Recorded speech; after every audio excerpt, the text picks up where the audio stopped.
Coach Peña here for the Football Engineer podcast, and today we got Jose JJ Esparza, former pro player in Mexico for Atlante FC, former academy coach at Chivas USA, former academy scout for LA Galaxy, and current youth coach at Beach FC. How are you doing today? Doing good, brother. Thank you. Thanks for the invite. Really appreciate that. All right, well, let's get started. Let's sort of walk through your journey because you have a very extensive resume. Let's start with your playing career in Mexico. What was your typical day like as a pro when you were playing in Mexico? To be honest, it was a challenging. It was challenging because I came. My parents came to the country. We immigrated to the country, the U.S., Okay. and I knew I wanted to be a professional soccer player. So the only way to do it is to go Yeah. back. So because back in the days we didn't have a structure like we do now here in the pro levels here in the U.S. So I made a decision to go back and leave everything behind that my parents have actually worked hard for. Yeah. Following the American dream. But I decided to go back to Mexico and be like, hey, this is really my dream. Yeah. Instead of everybody following the American dream, I decided to go back and be like, I'm gonna follow my dream. So I made the decision to leave, knowing that I was only going for a tryout. Yeah. Knowing that I was going to go for a tryout, there was no chance of me making it. It was obviously a small chance for me to make it. I got in. I went to try with Chivas. I was there for a little bit with Chivas. I was for like 3 or 4 months. After certain time, they're like, hey, we could keep you in here. We're not gonna sign you, but we'll keep you on the radar, and you keep training with the team and continue building out of that. So I decided to go. I was like, no, it's not gonna work for me. So then, Gabriel Marquez, actually contacted me, and it's funny because it was me and Jovi Bermudez. Jovi played for America, played for Atlante. We actually got there at the same time. So we both got there at the same time. We started training at the same time. We did the trials at the same time. We used to like wake up at 5 in the morning, take the metro, take the bus, trying to get into training just to get a tryouts, and we used to get there at 8 o'clock. And we did that for like 4 months. We got there into the preseason, we continued doing it. We were taking the metro, we're taking the buses, just trying to get into the training environment. Yeah. So it was hard because if you're late, one thing costs you, and it's something that not a lot of people could actually understand. Going to Mexico, not having those resources, and also keep in mind, like I came here to the United States when I was 6 years old, 5 years old. So me going back to Mexico was something new. Yeah. I am Mexican. I was born in Mexico. It was something new. I had to learn how to take the metro. I had to learn how to take the bus. I had to how to get into the environment. And it's funny because over there in Mexico, they used to call me El Gringo, and I'm like, dude, I'm not Gringo. I was born in Mexico. Yeah. They're like, oh, you're from the United States. I'm like, it doesn't work that way. You know. Yeah. So I left with my grandpa. I was living with my grandpa for good quality time when I was playing there. He was my motivation. He was my grind. He was the one who pushing me every day. Knowing that my parents were here, my family was here, my brother was here. So it was they were helping me out. They were helping me to survive in Mexico just by financially. Because I didn't have a contract at the moment yet. So once things were getting better, and we got signed to sign back in the days we were with Profe Cruz. He we actually got a contract with, it was like Liga Premier back in the days. It was like La Primera, and that's what me and Joey started it. Yeah. It was environment. We're still making peanuts, trying to just survive, and we're still taking the metro. We're still trying to get there early in the morning, and we used to meet up every time like 4:30, 5:30 o'clock in the same spot, like help each other out, trying to get into the trainings. Yeah. So it was something new. It was something new for me to learn. It was a great experience. So it was fun. And then we got there. We both made it. Obviously, he had a longer, better career than I did. Getting into the first division. Like he got minutes in the first division. I think what helped him is just getting to the national team. He got invited to the we both got into the Olympic team, which is the Olympic tryout team. Yeah. We both were there. He got selected for the national team that went to the Olympiadas and won a gold medal. So that kind of helped them to get into the first division minutes and get into that resource. But it was fun. It was a good run. I was there for like 4 or 5 years. Yeah. And that's when I realized it was like I got to find different resources if I'm not getting minutes in the first division. And then what position did you play professionally? I play in the attacking mid, and I play as a six Okay. or eight. So I play those three positions. It was either the six, the eight, or the 10. And then what advice would you have for a midfielder trying to make it professionally like you did?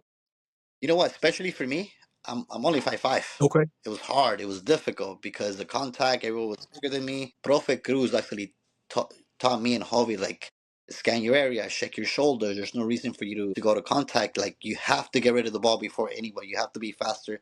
You have to be quicker. You have to think 10 times faster than anyone else because once they're contact, you're already losing. So he taught us like how to check our shoulders, how to scan the area, how to always think ahead, always trying to find those pockets, get in between those pockets, you know? And he always says, you guys got to be able to understand that you're playing in the pockets because you're small. You could get in between those guys and trying to release it and trying to play out the pocket, movement off the ball. And that was the most important thing. He used to put drills inside of us when we were in there. Yeah. And he used to put big cones in the middle. And we had to be able to find those cones, able to get the ball. If we were not in those pockets, the players were not allowed to give us the ball.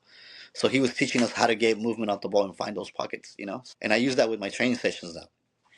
So it's hard. It's competitive. You know, everybody thinks like, oh, I want to be pro. I want to be pro. I want to go to Mexico. It's not easy. I want to say there's people that go and sign contracts, and in a few months they miss the mom, they miss the dad, and they want to come back. There's not a good environment for them. You know, in Casa Club, people are stealing your socks. People are stealing your Yeah. towels. People are taking your lunch money, and this is your Yeah. teammates. Yeah. You know.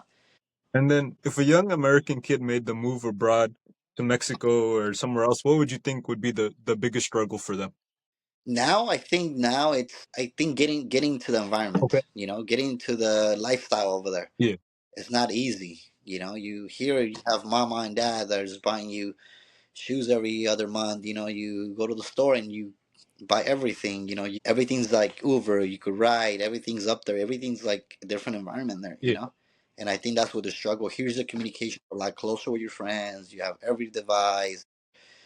You know, it's funny because I hear kids go, oh, I don't have a right to practice, you know, and I was their age. I was riding the bus for 3 or 4 hours trying to get to training, Yeah. and you know, so it's in the U.S. There's a different environment. I think our kids, this generation, are some of the boys are not ready mentally. They have the skills to be there, Yeah. but it's all being prepared mentally, you know. Yeah. Definitely. I agree with you there. One thing. How did your time as a pro shape who you are as a coach today? Now that you're more in the coaching world. I think it shaped me a lot and understanding more the soccer environment, you know, because when I was here, I could live easily try to get into the college or trying to get into the, you know, get a degree and play college ball. And I, now that I look back, I'm like, yeah, it was fun. I created a good environment going to the pros, you know, but I think they have so many resources now, you know, well, the most important thing in the U.S. is having a something that backs you up, academic, you know, Yeah. having a degree in your hand. You know, yeah, being a pro is fun, but now you can also go drive into the MLS. Yeah. So you know, I like how players like want to be pro, but there's the different routes. And then, when did you know that you wanted to become a coach?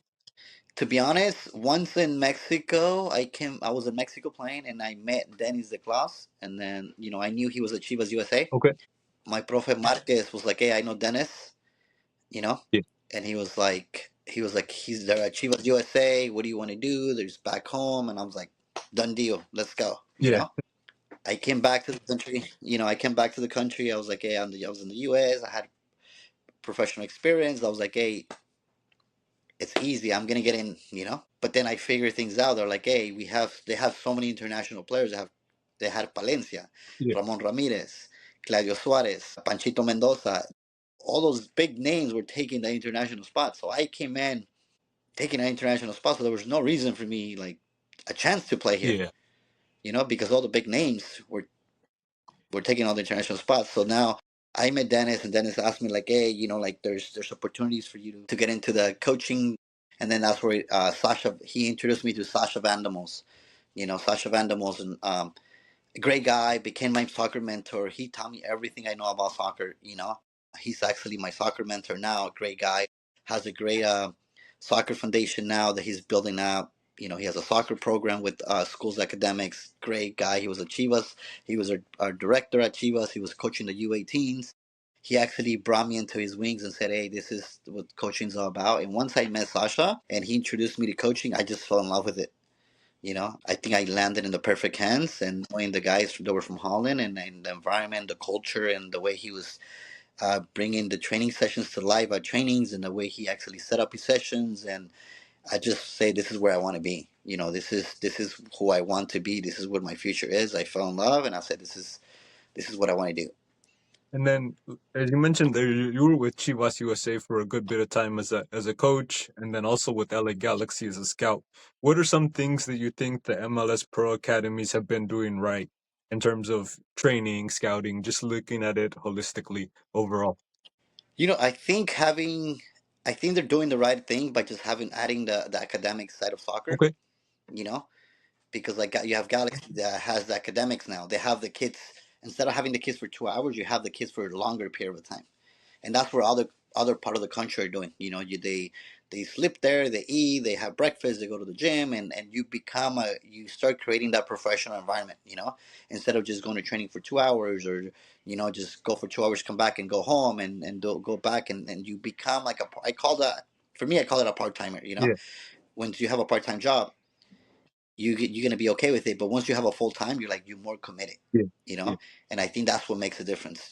Obviously, LAFC is doing a great job developing players, looking for players, creating a bigger environment. But I just feel like there's so many players uh, that there should be an opening spot for everyone. One thing that I do want to be is like there should be a linked up to everything. There's too many clubs, Yeah. too many clubs involved. There's too many. I think LAFC is doing a great job developing players that are more dynamic. They look for more dynamic players. They're looking for the fast kids that could take players 1v1, that are fast on the ball, good on transitioning. And then Galaxy does a great job looking for those technical players.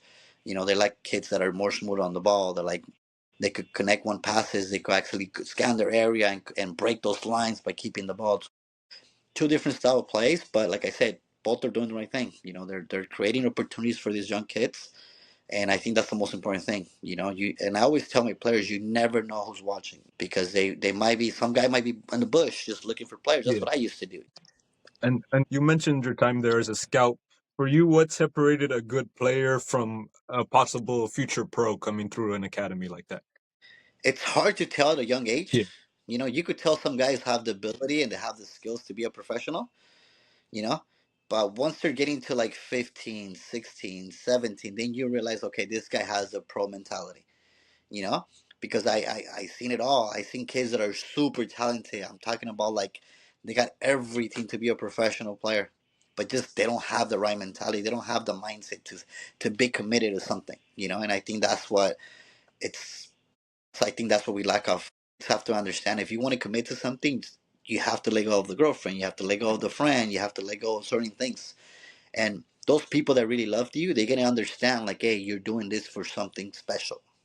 And I think that's what kids are afraid of sometimes. They don't want to leave the friend, they don't want to leave the girlfriend, they're so focused on other things instead of just being 100% committed to what they want to do. Yeah, definitely. Anything great in life takes some sort of sacrifice, but it's whether you're willing to do it or not. Yeah. And then, what do you think we can better do to identify talent in America? I feel like we have a lot of talent in America, but a good bit of it does slip through the cracks. Yeah, I think we're a little lack of finding talent and the wise in the situation where like they should be inviting players left and right. Yeah, They should be inviting in players a little more. But at the end of the day, I work for a club. I work for Beach. And I heard it from other clubs. Especially me talking when I work with Galaxy. I think it was really really hard for us to get a player certain sometimes because the coach yeah, or the club. They didn't want to release the player. They didn't want the player to go on a tryout. He's my best player. What am I going to do with my team now? What's going to happen with my team? Like I can't let go. It becomes an emotional thing for coaches sometimes, yeah, or they're afraid that if they lose this player, their team is not going to be good enough, and they're more worried about winning games instead of developing players. And I think every coach wanted to be a professional player. I'm assuming, yeah, so we all bend on their shoes. So for me, it's like if a kid has opportunity, let him go. yeah, Let them go. It's not guaranteed he's going to stay. Just let him have that experience and come back. And I think they have to be a little. And I think they're working on it. I know because I spoke to a couple of people from Galaxy and LFC. They're working on an environment where like they can actually have a communication with coaches, with clubs, and there's a chemistry between each other for moving players, having them a tryout or having an environment. But I think there's still clubs up there that don't allow their kids to go. yeah. They're like, if you leave and you don't make it, you don't have a place, or no, or they don't tell their players they have to. They got invited. And I think that's what we lack of. We're lack of an environment where we got to be able to see the big picture and what's the future. Our futures are kids. You Yeah. know, I'm pretty sure if they had a kid, they want their kid to be scouted. Yeah, definitely. Do you think here in America, given the pathway, that we develop players for the pro game or more for the college game? My sort of sentiment is that we develop players, we develop student athletes. It's the system is made to develop student athletes that go to college and much less pros because we don't necessarily create a lot of those pro environments or do pro type trainings with a lot of youth clubs. I just think we create a lot of club players because there's so many clubs up there, Yeah, so many now. And it's hard because you have so many. We have Galaxy, we have LAFC, now we have San Diego, like here on the border of San Diego, of Tijuana. yeah, But there's not a space for everyone. yeah, yeah, There's literally not space for every player. They might be 10 Messis, they might be 10 Ronaldos, they might be, but they're only taking one. yeah, You know, because they only need 110, they only need one Messi. They don't need 10 Messis. And that's all by positioning.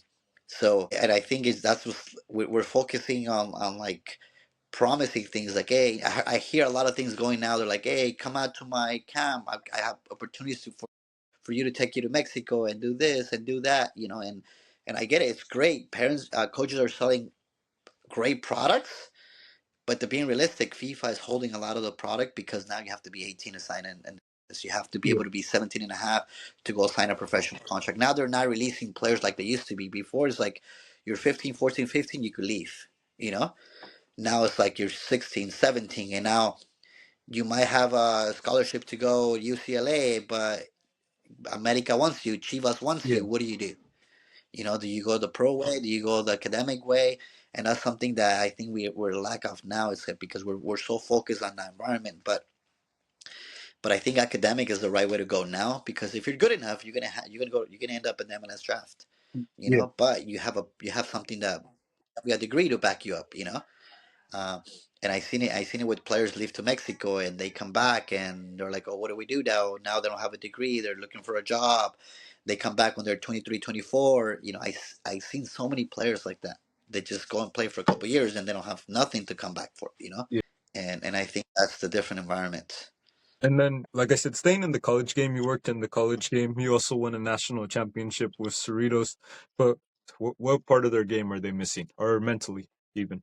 I just think mentally, they come to college and they're already done club for so many years, or they play club so many years, and they come up, and some of those kids are like they had bad habits. Yeah, They've been the best player on their team. Their coaches are handing them everything, like be late to practice, and they still play them, or they have their favorites. And when they come to college, they struggle with all that because college is more like you play, you do what we tell you to do, or you're not going to play. And also keep in mind you have a roster of like 24, 25 because it's unlimited subs.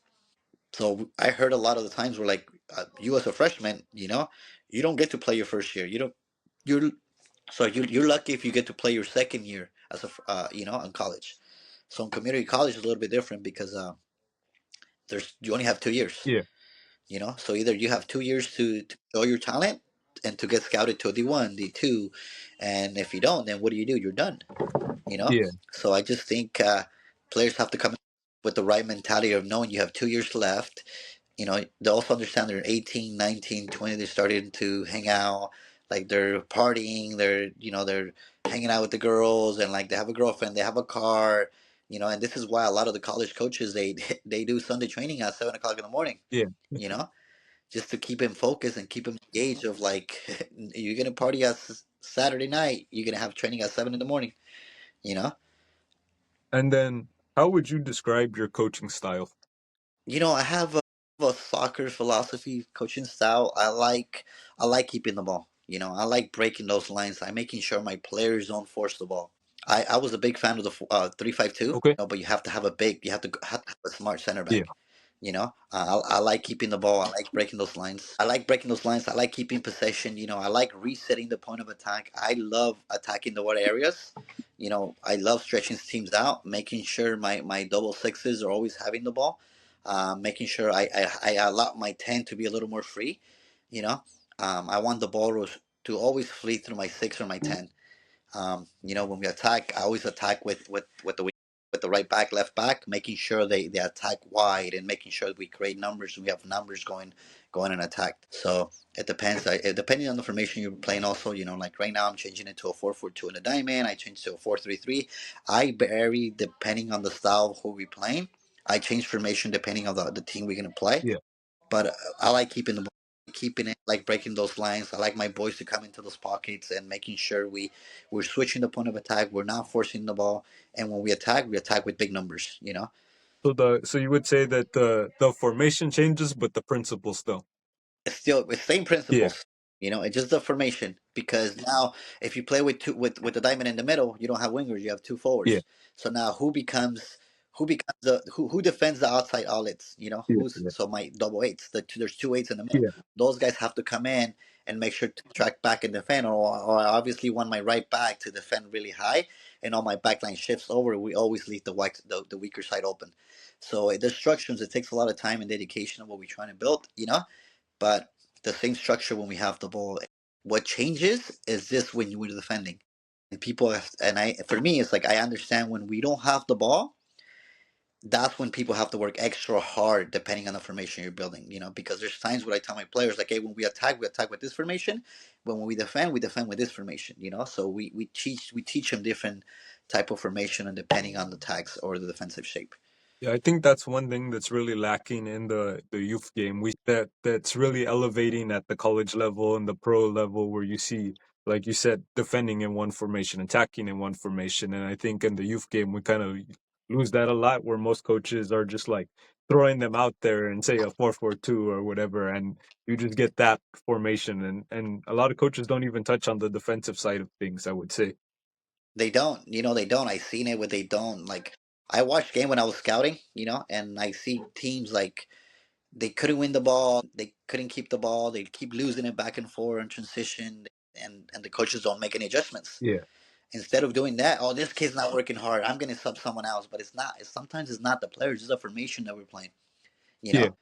And sometimes you have to adjust your formation of the players you have. Like I just said earlier, if I used to play 3-5-2, but I have to have a really good center back. If I don't have a really good center back, I'm not going to go to a 3-5-2 backline, because now it becomes a three center back backline. So those other two guys have to be super smart on the ball as well, you know? So it's about adjusting whatever you see on the field. And I just think here in the US, we lacked off. We just say, oh, this kid's not good enough. He's not doing his job. Well, yeah, if you change formation, he might be a little bit better, because if you tug him in and this guy comes in or the other guy gets higher, then there's a different structure now that we're teaching him, and he might be able to get the ball a little more. So, and I think that's what makes a difference. I seen it where, like, coaches are playing and they don't even touch no formation. They just sub players in and Yeah. out. Like, Yeah. you come in for this guy, you come for the 7, you go in for the 10, and different formations. And for me, like, my 7 or 11, I like to switch them around. I like the left-footed player to go on the right. You know. So actually, he could come in inside and get a shot on the goal, or the right-footed player to play on the 11, so he could actually come in and take a shot with his right foot.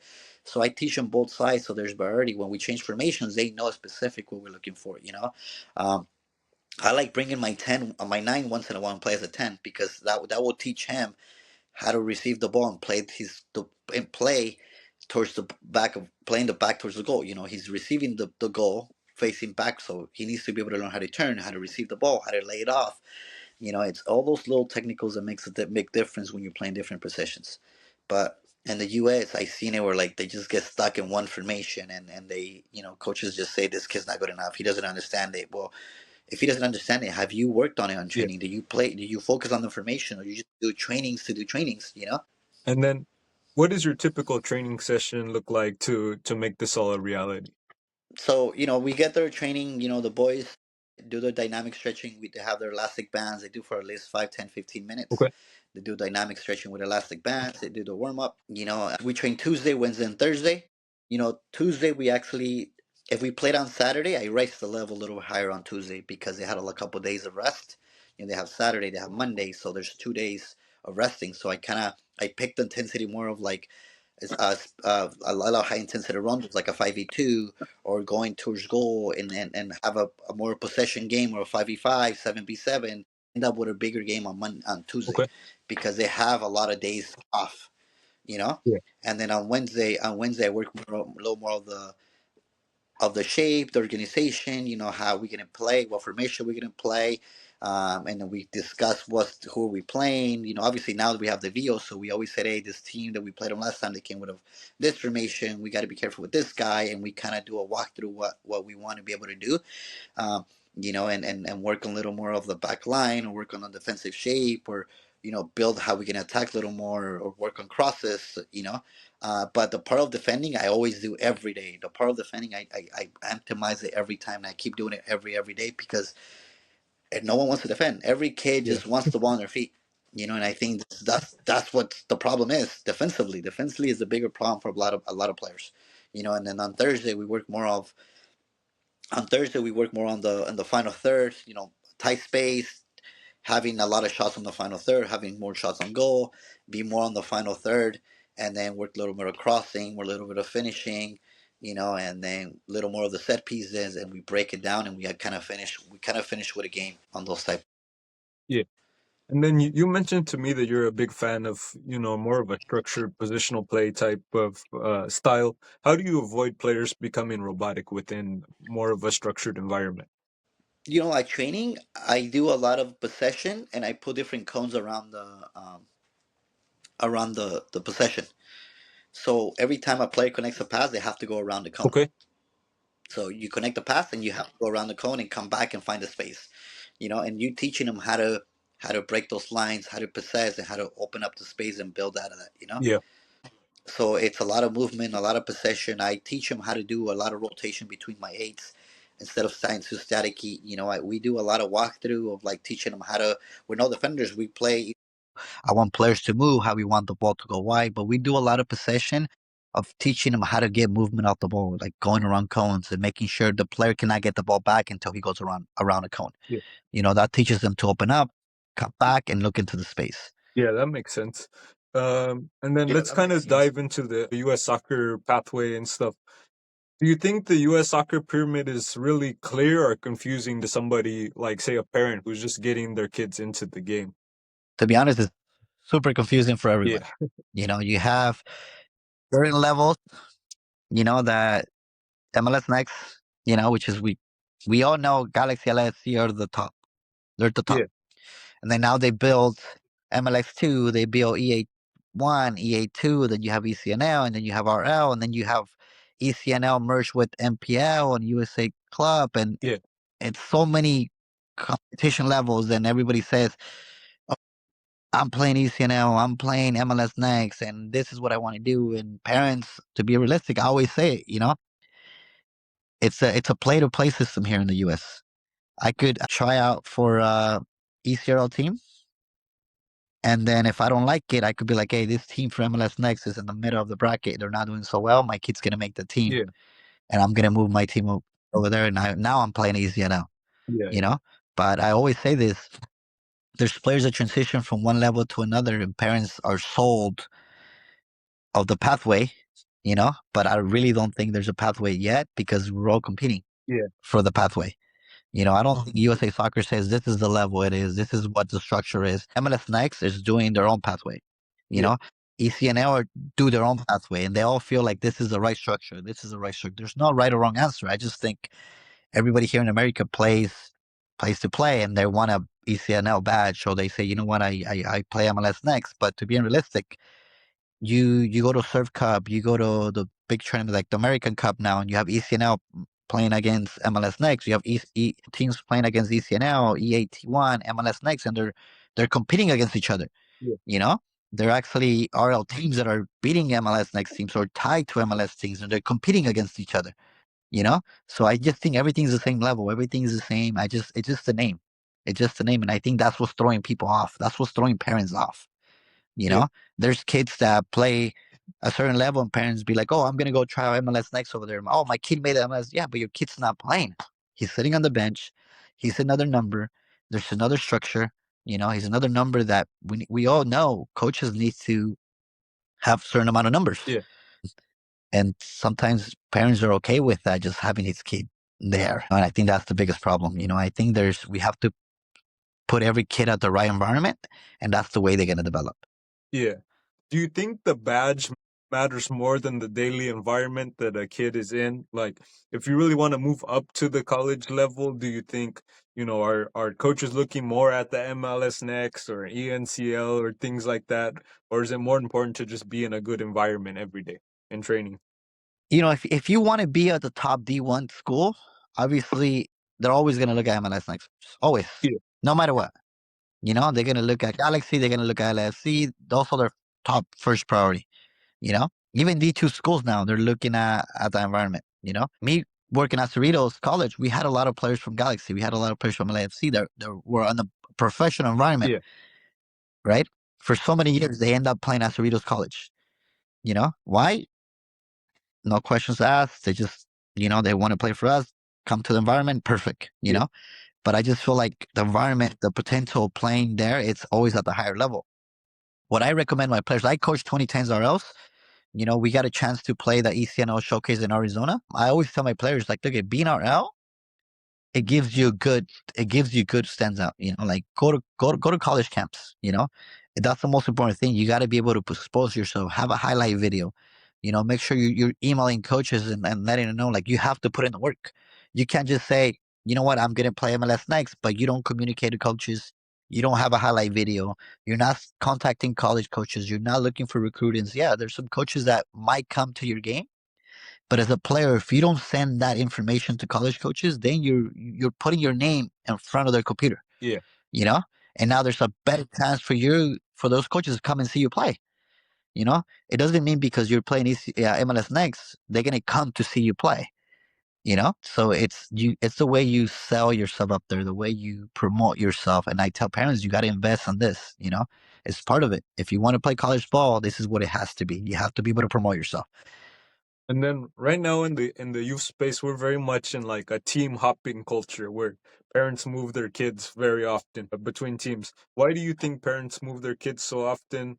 Is it coaching? Is it more about playing time, or is it more just like a parental ego thing? I would say. I just think it becomes an ego thing, Okay. because they hear their friend's kid is playing over here and they hear their other kids playing over there. And I want my kid to do the same thing. I don't want my kid to be playing at lower level. Yeah. Uh, and they're jumping from one club to another. There's parents that, and they only have what, 9, 10, 11, 12. They're 4 years in high school, right? They're jumping from 3 times in 4 years. Yeah. What are we teaching this kids? What is the parent we're teaching our kid to do? When things get tough, it's okay, kid. We're going to run away and we're going to find another solution instead of saying, you know what? When you get into college, it's going to be tough and you suck it up and fight it and deal with it. But it's always a blame game. My kid didn't get well because the coach or the team wasn't good enough. My kid my will do better if he has 10 Messis in the other team. Then my kid will be another Messi. It's not. I always tell parents, if you think your kid's good enough, your kid should be the best player on my team. You know. Yeah. And it also becomes the environment. I always invite parents to come to the environment, come to the training environment. If your kid's not the first guy finishing the sprint, if your kid is the first guy defending, if your kid is the fastest kid on the ball, if he's the one talking, organizing, all those things come to the training environment.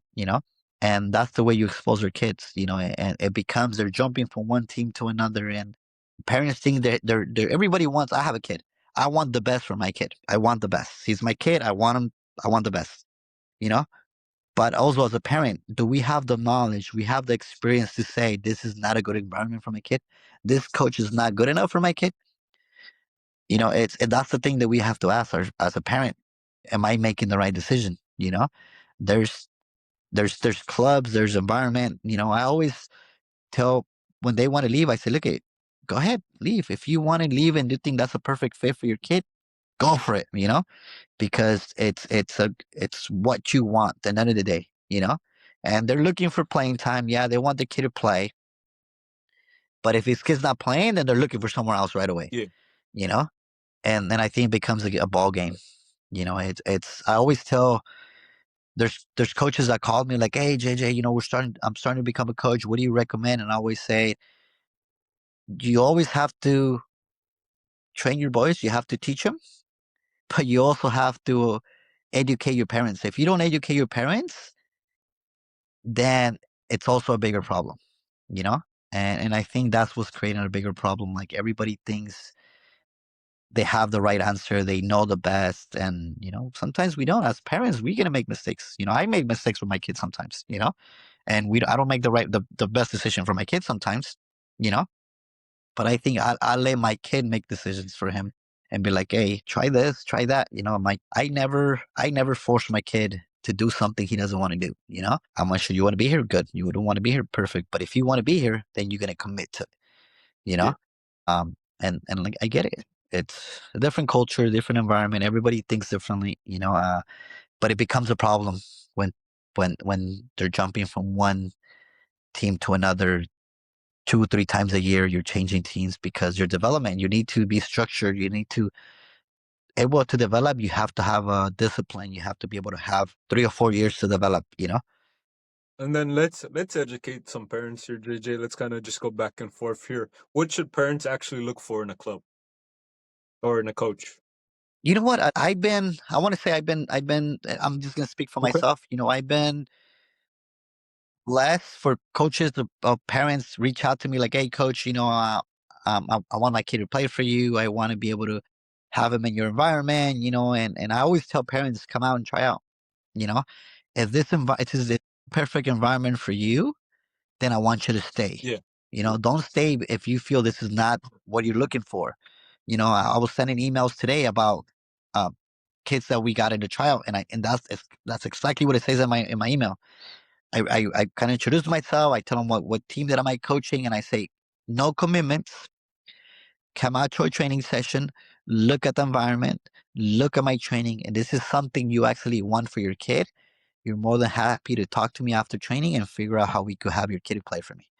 You Yeah. know. But if you as a parent feel this is not what you're looking for, come and tell me the same thing. Hey, coach, it's not what I want. This is not what we're looking for.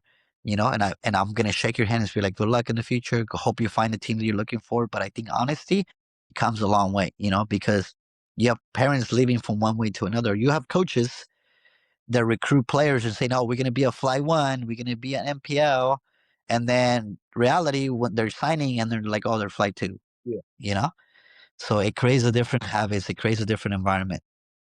Yeah. I think really, like you said, just being straight up, like up front, just hey, this is how it's gonna be, and definitely if you like you said, if the kids can come in and experience the environment once or twice, I think part of it is sometimes you have kids who come into an environment for a training session or two, they really enjoy it, but it may not be what the parent is looking for. A lot of times it comes down to the parents, man. Like you have kids come in, they're having fun, they're enjoying.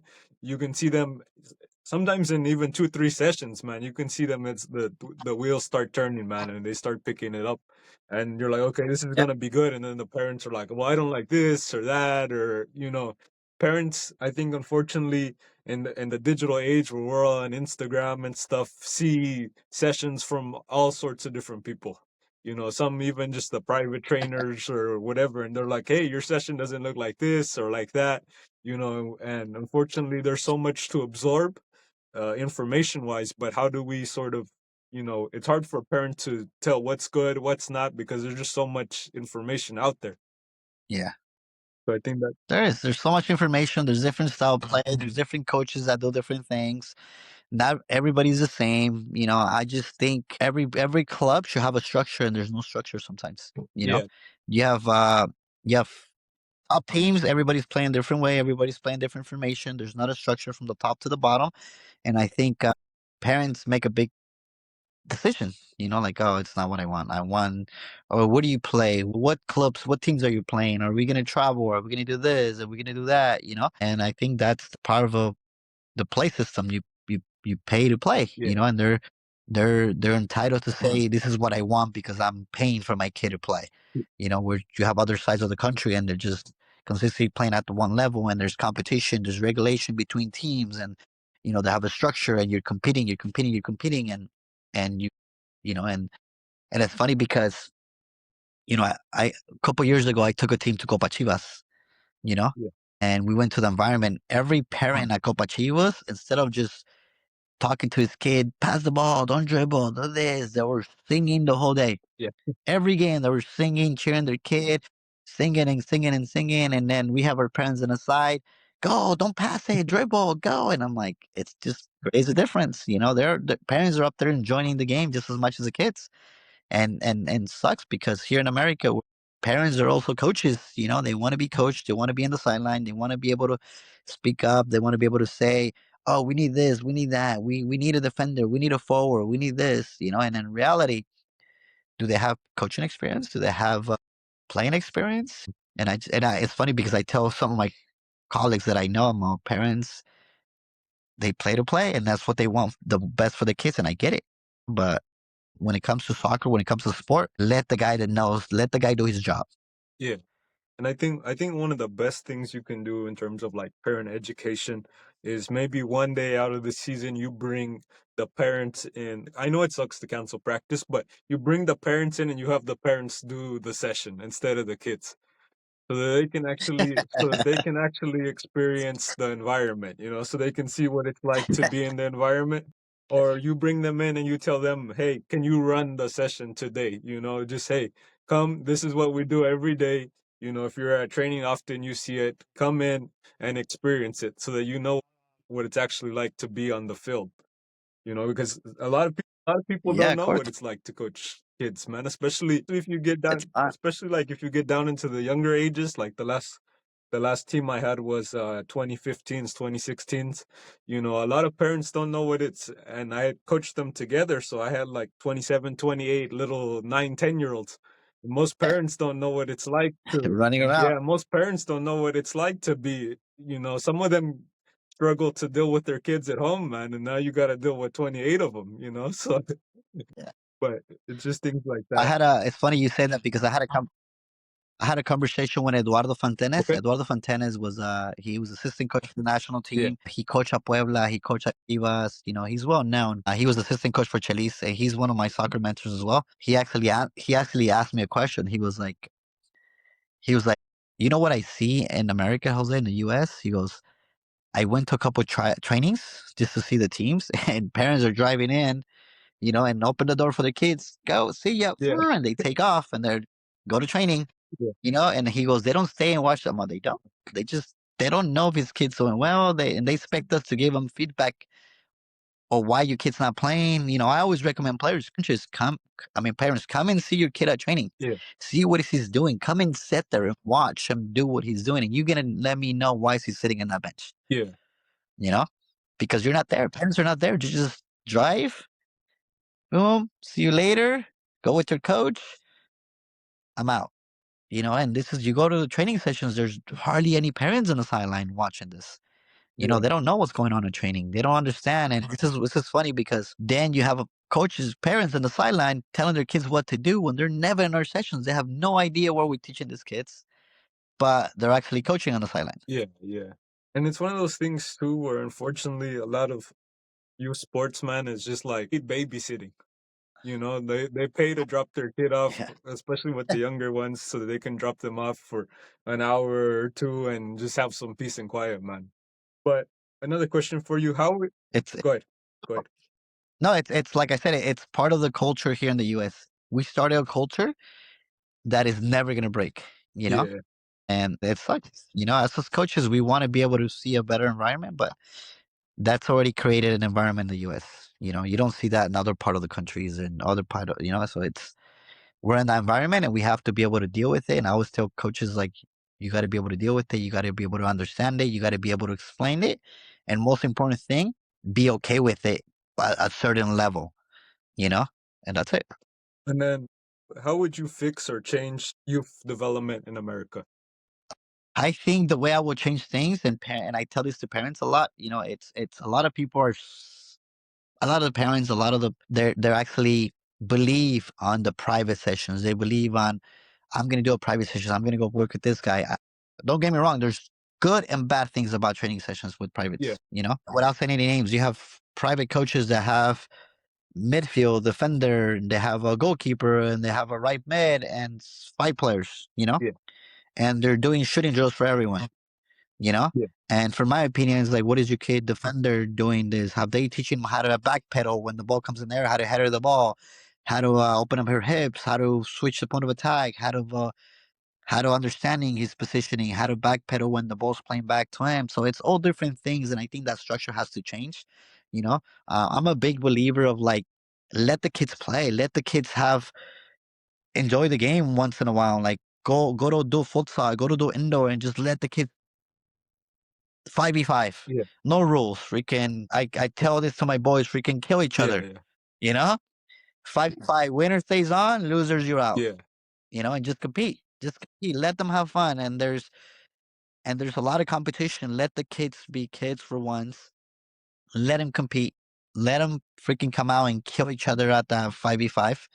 You Yeah. know, and it's funny because I do this with my boys, and I've been doing it for a while.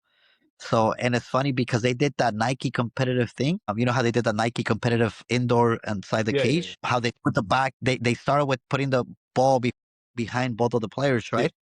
So I've been doing that with my kids. Every time we do a tournament, we do a 5v5. If they tie, each team picks up 1v1, they go against each other and the ball always starts. And I've been doing it for like 5 years, Yeah. you Yeah. know? It's a tie, you freaking pick one player, 1v1, and you freaking score. Yeah. Whoever scores on 1v1 stays out, another one left is gone, you know?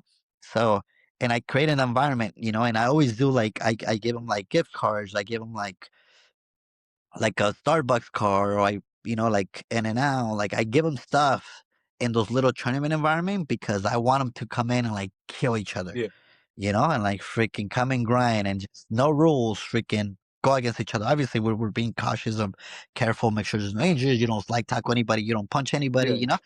but just soccer, no soccer rules, freaking go against each other and have fun and enjoy it, and actually we're doing that today as well, and I think that's something that parents need to understand. Let the kids go on a 5v5, let them go play in the streets, let them go play and pick up games, they're going to learn more from that, you know um and and I think that just environment that we have to create, we have to be able to change the way we structure the clubs, the way we structure the leagues. Don't play to win trophies, and I think that's the biggest problem here. Everybody wants to win. They want to show up. Why?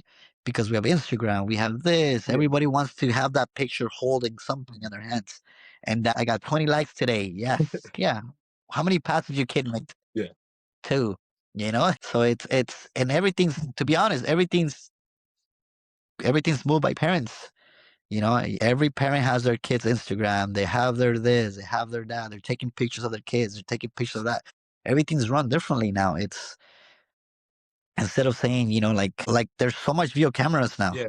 You know, Coaches need to spend time looking at the film, studying the film, sending the film to parents, and understanding what it is. And this is what's gonna get us to that higher level environment. It's part of development, and the kids can see it.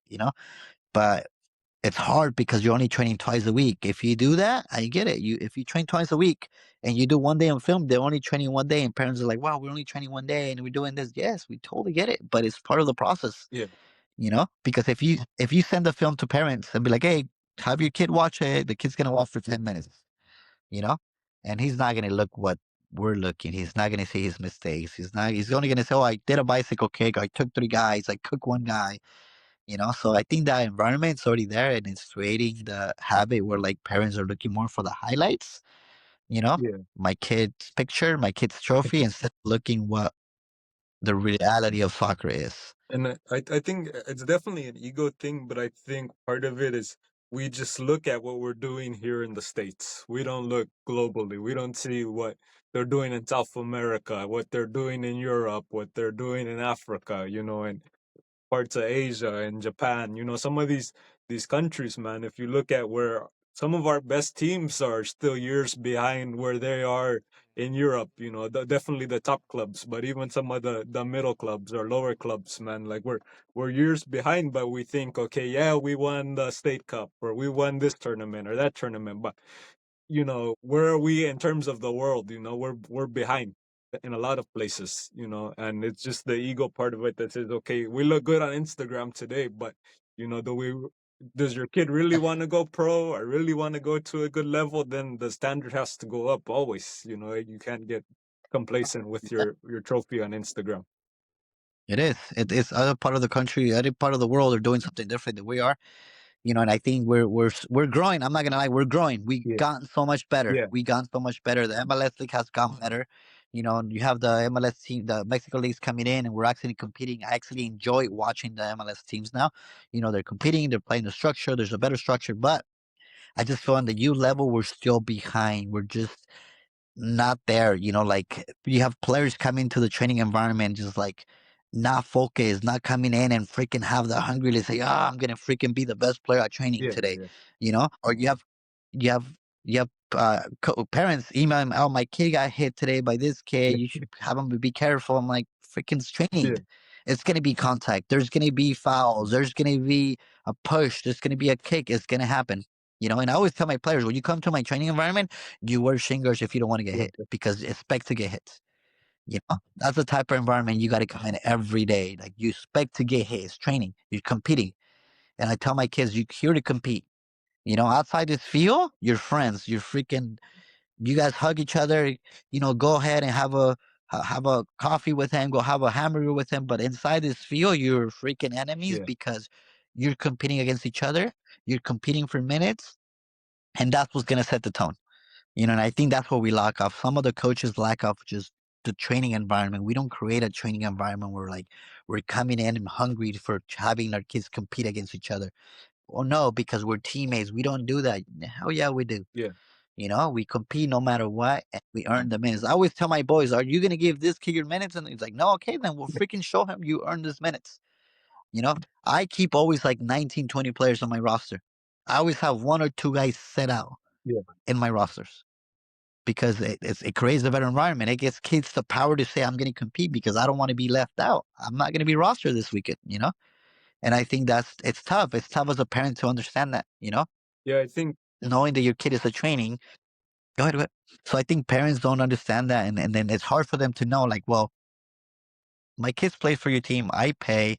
He's at training, but he's not getting rostered. What's going on? yeah, Like, and it becomes a problem. Instead of saying, son, next week, freaking go kill it at training, you know? Like, you're going to do better, earn a spot. And that's the type of environment we want to create, instead of saying, oh, you're not being rostered or you're not going to play. Oh, I'm going to call the coach. I'm going to find out what's going on here. But I make sure I tell my parents in the beginning, hey, I'm doing this. I'm going to keep 20. If you want to be part of this team, this might happen to your kid. It doesn't mean it's going to happen every weekend, yeah, you know? But we have 20-man roster. Two guys are going to be set out. One guy is going to be set out. So you got to understand by you signing with my team, this is what you're getting yourself into. And I make sure parents understand that. And it has been working for me. It has. It's been working for me well. Obviously at a certain level, you know, you don't want to have 20 players and there's like a lower level team. yeah. No, you always on the higher level, you want to be able to create that environment. I like what you said about creating the environment because I think I see, especially on social media, a lot of people say, "Hey, like, the kids are lacking mentality, or they're lacking this, or they're lacking that." And I think it really comes down to us as coaches. If they're lacking it, hey, can we create that environment that breeds that mentality, that brings it out of them? Can you? I think a good leader always gets the best out of the people in front of him, and same as a coach.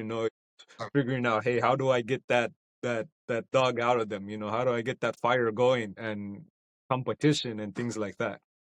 Yeah, and I think it starts off with us, but also it's about delivering the information to the parents, delivering the information to the players, so everyone knows what we're Yeah, doing, what the coach is doing, what would you expect out of it. Don't wait for the parent to come and tell you like, hey, why is my kid not playing when you're gonna be like, oh, well, this not. No, you say it from the beginning, you said it from the tone. As soon as the kid comes into your environment and you want to sign the kid, you let them know this is what we do here.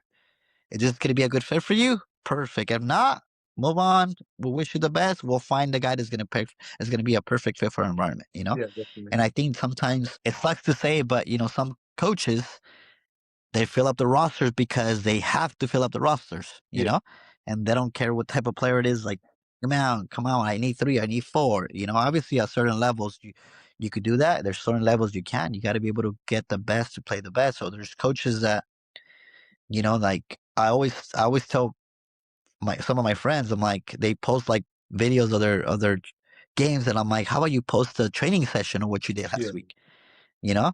And because I record my trainings once in a while and I send it to the boys and I'd be like, hey, this is what we're doing, you know. And then I think definitely, setting the standard is important. What advice would you have for a young coach?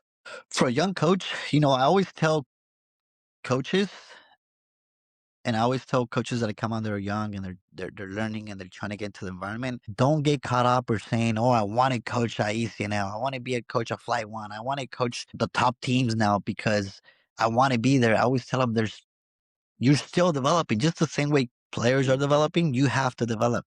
You have to be able to get a Flight Two. Move that team to a Flight One. Keep developing as coaches, and the more higher level is, the more the problems there's going to be, you know? So understanding of developing, understanding from the beginning, be structured, be honest to the kid, be honest to the parent, understanding and let him know, like, hey, I always give my parents like a second position, like, hey, your kid's gonna play right back, but I'm also gonna focus him on the right mid or left mid. So it's that type of environment that we're creating, and I think I give them the advice: be honest, understand the game, be specific with parents and teaching them, like, hey, he might be a right mid, but we're also going to try to mount this position. Every kid at age 5 to 12 should be able to play two positions, and I think when you give parents a different position and their structure, and if you play him here in the right mid, might play in the right back, they're understanding their knowledge. And at a certain age, new coaches will focus more a lot of the technical side, technical side. Focus on that technical side a lot, you know. And I think new coaches are coming in, they have to start working on the defensive side because the defensive side is really important. Now we're trying to teach them when they're 14, when they're 15, like start them young, and coaches have to be able to understand, train, like plan your training plans. You have to be able to adjust your training plans day by day. You can't just say, all right, we're going to play at this and this is what I'm going to do. No, always upgrade or whatever you're going to do. Understand the game. Like you got to watch a lot of film yourself. Yeah, Watch your team play, watch them play, what you're doing, because if you don't do that, your sessions are not going to be as good of what your team really needs. They might do a session if your team's not defending well and you're focusing on attacking, or your team doesn't attack well, but you're focusing on defending, or you want to keep possession, but you're not getting the ball in the final third. So it's like, how do you keep possession, but you can't get into the final third? So you have to have possession with a structure. So there's always you have to write down a philosophy. What do you want to do? A lot of coaches, I asked a couple of the coaches, like, hey, what's your philosophy? What do you do? And they're like, well, we just want to keep the ball and play. And I'm like, I get it. Well, what's your structure? What's your philosophy?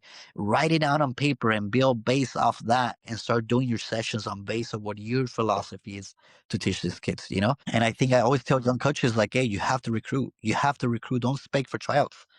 Go look for that. If you're going to play a certain formation and you don't have you want to play with two forwards, but you only have one, and that's the style play you want to play. Go up there and recruit.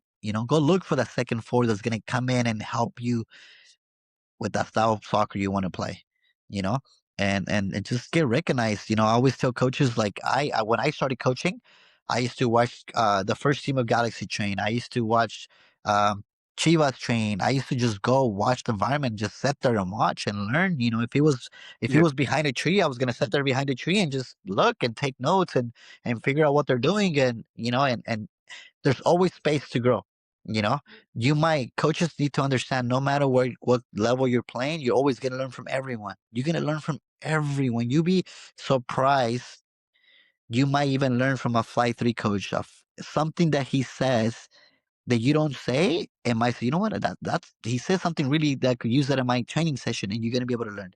That's what I recommend coaches keep learning from everyone. There's always space to grow, you know, no matter yeah, what, flight one, flight two, flight three, flight four, keep learning. You're going to learn from everyone. You're going to learn from every single coach up there. And they're already on the field. The way they speak, the way they talk, the way they speak to their coach, their players, the way they go about coaching in the games, like understand what they're doing so you could actually mold yourself to be a better coach, you know? And I think that's important. You have to be able to mold yourself. You have to be able to have a structure of yourself, like me. Like I used to be able to get out my coaching line and be on the coaching my boys and giving them instructions. Now I told myself I'm gonna back off, let my boys be. Uh, Halftime becomes, like I'm gonna let them make mistakes a little bit, uh, and then we're gonna learn from those mistakes. I want them to learn from mistakes, and so now my goal for this year is I'm gonna allow them to make mistakes. Is gonna happen, and at halftime we're gonna adjust. Like, hey, you made a mistake. What can you done at that play? Oh, I should have done this. Perfect. Now you know. Instead of just yelling like, "Hey, what's going on? What did you do that? They cost us a goal." The kid already knows you made a mistake. You know. Yeah, yeah, So it's me. Me, it's more like understanding because there's 15, 17. I want feedback for them now. I want them to speak up more. So I'm giving less instructions because I want to hear at halftime what they have to say. Because when they're 16, 17, now they're saying it and they're learning, you know? yeah, And I think at the younger age, coaches need to stop a training, blow the whistle, have a whistle in their hand. Every coach should be able to have a whistle. Everyone, stop the whistle, blow it. What did you done in this pocket? What did you done in this? Teach him and go. Don't just say, "Oh, you should." Oh no, no. Whistle are meant for something, especially at a younger age. If you teach him to blow the whistle, stand and hold, and then you make it loud for everyone, because when you're teaching somebody, this is what I tell younger coaches: when you're teaching one, if you say it just to that person, no one else is learning. But yeah. if you say it loud enough for everyone to hear, stop it. Now everybody's focused on you, and they're just saying, "Oh, he made a mistake. I'm not going to make the same mistake," and they're all learning. You know. So it's important for them to understand like there's a whistle for a reason, blow up a whistle. I seen a lot of coaches that just yell and be like, "Hold it, stop it." Like there's a whistle, there's a structures. They understand how to listen to it. Yeah, I think you said a lot of good things there. I think especially for younger coaches, even some older coaches, I feel like we joystick players a lot. Like it's a video game. It's like playing FIFA. Instead of letting players just go out there and make their decisions. I think a lot of it, especially with the younger kids, is like let them go out there and get in tough situations, get stuck in a corner or tied up against the touchline where they have to play out, or let them make a bad pass or whatever. And then it's one of those things where even during the game, after they make a bad pass or the pass that maybe wasn't the best option, then you tell them, hey, you should have made the pass here or there, or just real quick and play while the ball's still in play. And then at halftime, going over the major things, of course. But I think a lot of, if you take the decision out, if you're the one making the decision as the coach, then the players at a certain point, especially when they get up in age, if there's nobody to make the decisions for them, they don't know how to play. They don't know. Their mindset has to run, and you have to let Yeah, them run and make decisions. And I always tell my players, you're gonna make mistakes, and it's gonna happen. So we're coaches need to be ready, and they know they're gonna be mistakes. It's gonna happen. Every team is gonna make mistakes, you know. And yeah, and my players know. At training, I'm an animal. I freaking scream, I yell. At training sessions, I'm freaking blow the whistle, and I'm telling them what to do, like switch it, go, why. But obviously, I know when my kids are doing freaking, they're moving the ball well, they're defending well, and I freaking get up and I yell. I'm like, yes, this is what I yeah, want. Good job, boys. And I make sure they know. And now my boys they even clap when they hear me saying like, hey, yeah, and I say, what a good session today, boys. And I make sure I let them know like, hey, you guys did a really good job today. You know, and I think that's the yeah, type of things they players want to hear that. When they did good, they're gonna hear. When they did really good. Even the coach are saying, "Yes, I blow the whistle." I'm like, "Thank you guys. You guys make me so proud today." And they're just laughing about it. They're like, but it's a motivation for them to know, like, hey, there's gonna be, certain things, and I seen it with coaches are looking at me, and they're just laughing at me when I'm training next to them. But it's like, hey, this is my way to connect with these boys, and they know, like, I even tell some of my boys, I'm like, oh man, you making me want to do a backflip just because the way you play today, you know, and they just laugh about it. It's like we want to create a good environment for them, and knowing that we have their back when there's good and bad things. When they're doing really good, you got to be able to remind them you were good today. You were one of the best players today. And if you do it in a funny environment, they kind of they get excited a little more. yeah. I think there's definitely good for every bad. Even if you criticize a player, hey, you made the wrong pass or whatever, but hey, at least you tried to do something, or you.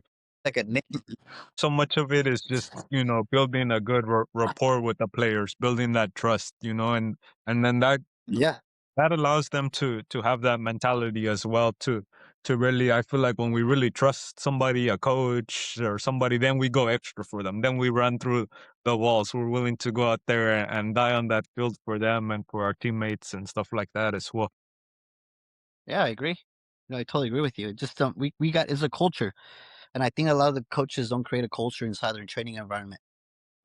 They I think coaches here in the U.S. want to create a culture outside the field of becoming Yeah, friends or hanging out with the parents or hanging out here and like, oh, we won again, let's go freaking have dinner together. No, everything the environment starts at training. You create the environment there. Once you create a better environment, things will raise, the level will raise, kids will come in and compete. And I think that's the problem. Like I said earlier, I like my boys to come in and freaking kill each other at training every day. There's competition no matter what, and they know. And I think, and I mean, not just speaking for myself, I like that type of environment. At a certain age, I mean, you're not gonna have U10s go up training and trying to kill each other. yeah. And then how has being a dad changed who you are as a coach? A lot, man. I think my son changed my whole life of coaching. I see things differently. I think as soon as I had my son, I understand the players a little more when they're talking to me or they make a decisions. Like I'm more calm. Like it made me more relaxed. It made me more understanding the kids, asking questions for the kids. Like you have any questions? You have this, Yeah, you have that. Because now I have a kid. I go home to a kid and I'm like I want to be good to him. I want him to learn. How does he learning? By giving a lot of repetitions. And I think having a kid changed me the mentality of coaching because I understand now more. The more reps you do, the more the kids are gonna learn. You know, yeah, because now I go home and I tell my kid like, "Hey, don't do this," and I got to keep repeating it, yeah, repeating. He's gonna be 3, so the more I repeat, the more he's gonna know. And for me, for soccer, every time my team's stuck with something, I keep repeating it, and doing it. Like if I instead of doing it one day of training, I do it 3 days of training because I know the yeah, more reps we get, the more they're gonna learn. And some people are like, before people are like, oh, you don't want to waste that much time on certain things. We have to. Kids, I understand that kids now, the more reps you give them, the more understanding they're gonna do. And the way we spoke to them, obviously, now I think now that before I'd be like, oh, if you don't play, you don't play. Now this and that. Now I become more like, man, everybody has to play, but you have to compete you know? yeah, So there's kids that are new to a team. I tell them like, hey, you're in the bubble for this weekend, but Thursday is your day to compete. And I kind of tell them more now because I have a kid. You know, I want my kid to play. I want my kid to understand. And I changed my life. Like I never. My wife tells me, "Are you gonna teach him? Are you gonna?" I'm like, "No, I'm gonna let him be." If yeah, he likes it, he likes it. I don't force him anything. I want him to just enjoy it. I want him to enjoy the game. I want him to love the game. You know, and I was blessed with a kid that wants to have the ball in his feet every day. I get home, he's like he wants to have a ball. I wake up, he wants to have a ball. He's only 2.5. yeah, So it changed me a lot. The style of play, the structure you play, your delivery to the kids, you change a lot. Because when you don't have kids, you just focus on one thing and you're like, this is what it is now. But I put myself in their shoes now. I'm like, hey, this is what it is now. And in competition, it's a different style of now. I want to make sure kids are happy. I want to make sure kids are enjoying trainings. Uh, when I see a kid not having a good day at training, I kind of pull them to the side now. I'd be like, hey, what's going on? What's going on? Is everything okay? yeah, Do you want me to help you with anything? I didn't see you at sharps today at training. What's happening? And then, some open up, some do, and I'd be like, hey, let it go. Tomorrow will be a better day. yeah, And I yeah, think now my delivery it's a lot better to the boys, because you have a kid, you understand, you learn how to be more calmado. yeah, yeah. More like a mentor. Yeah, more like a mentor. And it's funny because now that you say that, I coached a 2003 team back in the days. Okay. Yeah, And yeah, they're into college, and now a lot of those guys are coaching. And I have 3 other boys are calling me. We do Zoom meetings with them. We go over sessions. I teach them how to break the sessions. I teach them how to break the videos, and we go over it. And they used to play. They played for me 3 or 4 years. And now they're 23, 24 years old, and I became their soccer mentor, and they're coaching, and I'm teaching them how to get into that coaching environment.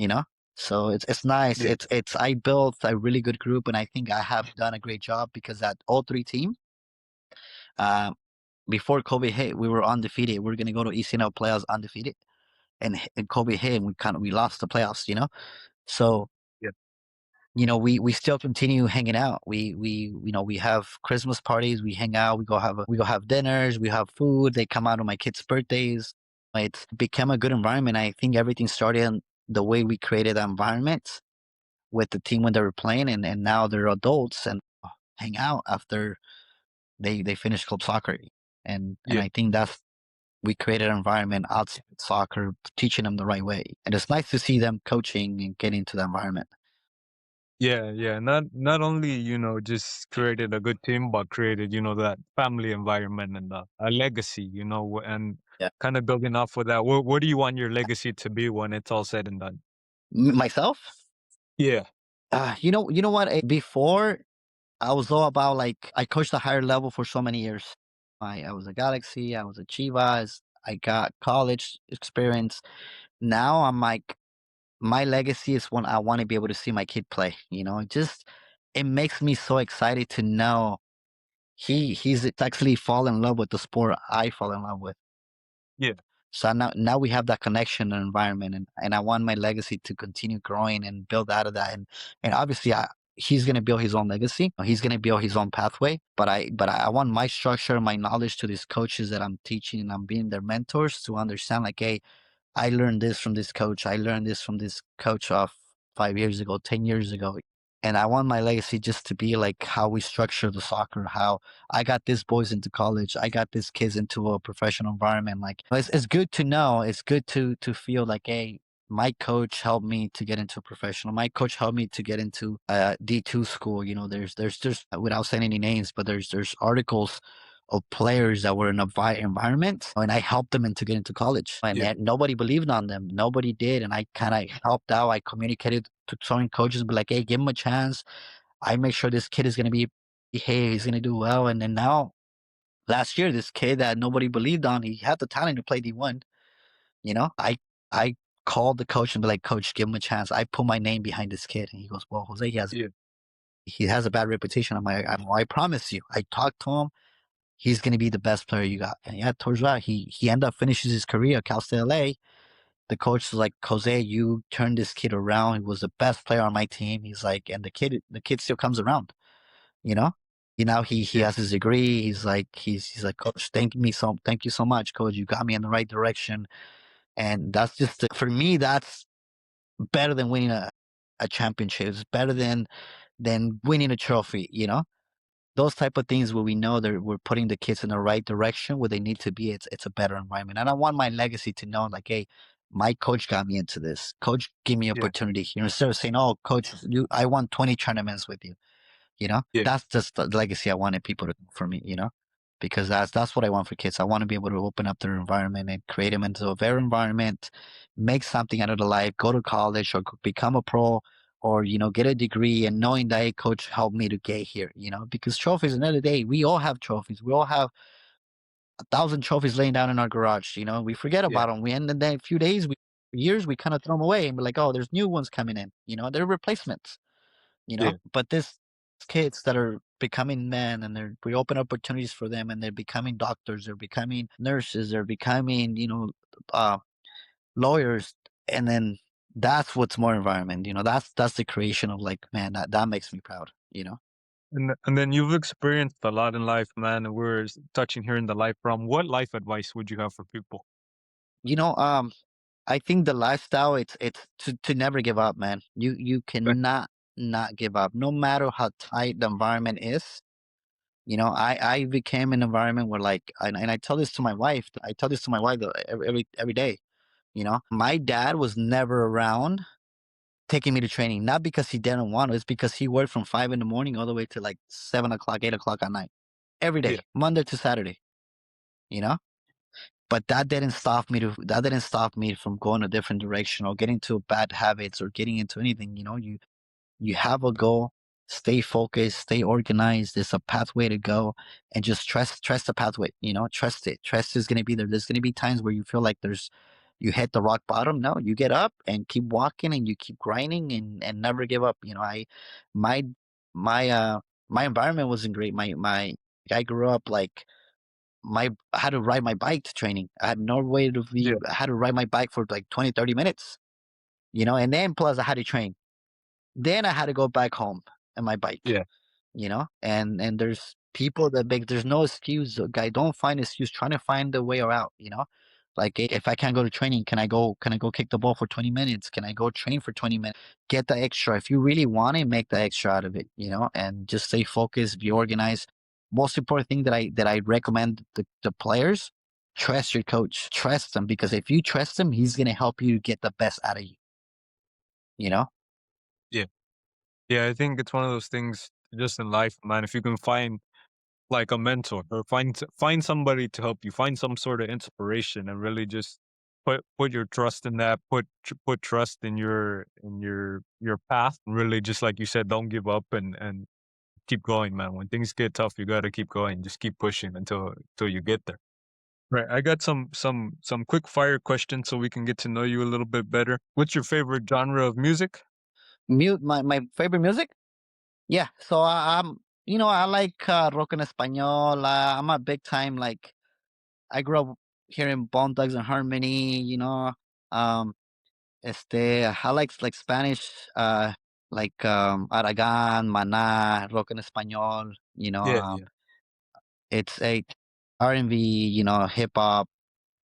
I'm a big like me growing up. Me and my friends used to like sing to like Bone Thugs and Harmony. We knew every song. We like kind of wrote them down, and we just play every song we can. And that's the environment we created.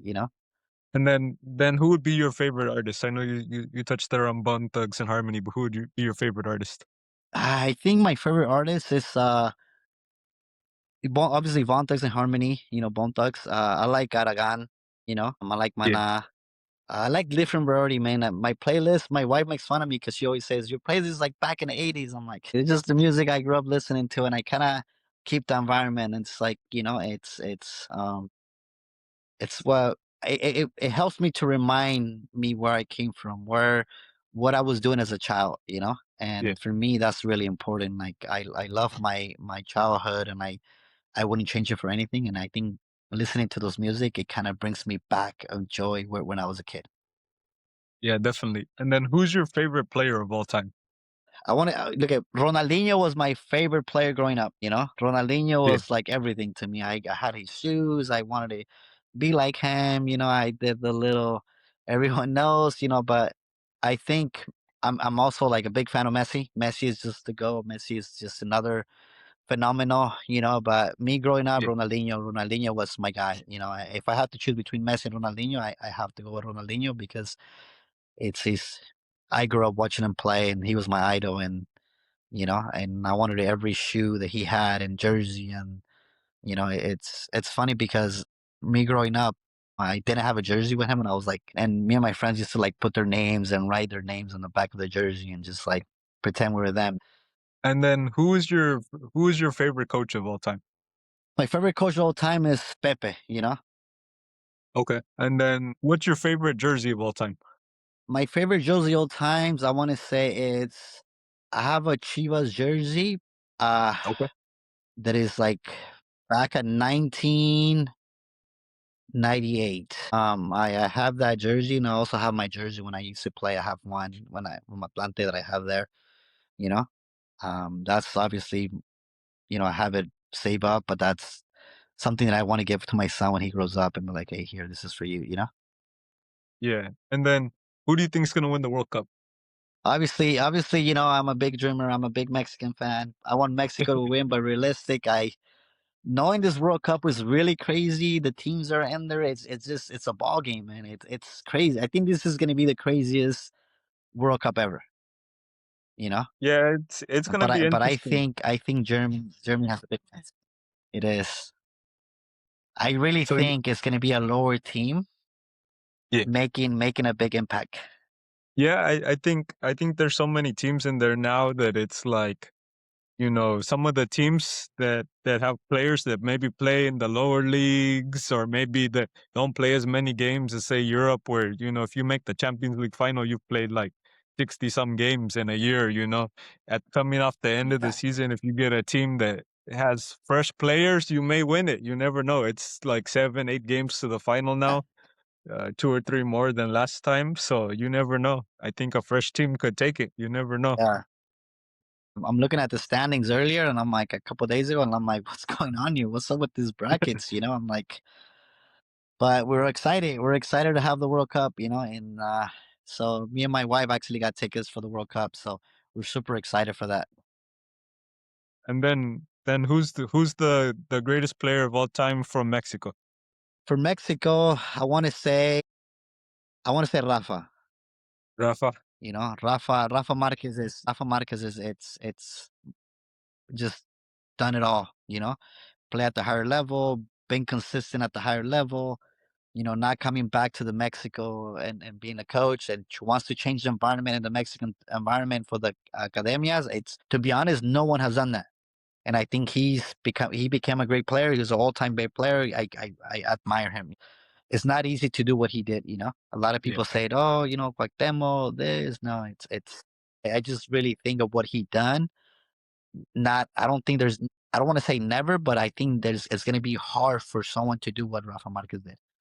Yeah, definitely. I agree with you there. Well, that's all the questions I have for you today, Jose. It was a honor and pleasure to chat with you and connect with you, and just appreciate you giving me some of your time today to chat with me. No, don't worry, man. Thank you so much for having me. It's a pleasure being here. Anytime to talk about soccer, to talk about anything, I'm there. It's always that's what we do for a living, and it's always nice to give little feedback of what our knowledge and experience it is. Alrighty. Well, that's it for this episode. So next time, it's Peña.